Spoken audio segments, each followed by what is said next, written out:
Dans son journal, découvert par son fils après sa mort, l'amiral Byrd raconte une histoire extraordinaire.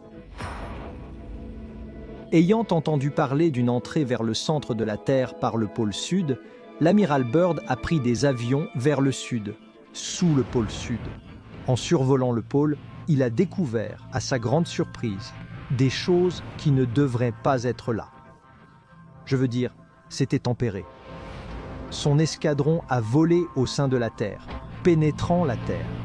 Cela s'est transformé en un espace luxuriant et verdoyant. Il ne pouvait pas en croire ses yeux.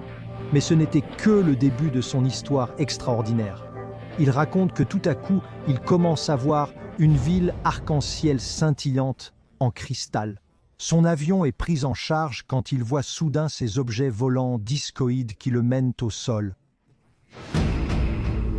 Il est alors escorté dans une zone caverneuse où il rencontre un être qu'il appelle le Maître. Le Maître lui dit qu'ils sont très déçus des agissements humains avec les armes nucléaires, comment ils ont récemment détruit Hiroshima et Nagasaki et qu'ils sont vraiment préoccupés par ce qui se passe à la surface de la planète.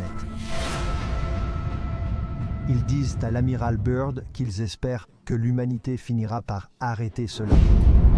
Pour les ufologues, ce récit du journal de l'amiral Byrd est particulièrement significatif, l'ère des ovnis modernes ayant débuté juste après la Seconde Guerre mondiale.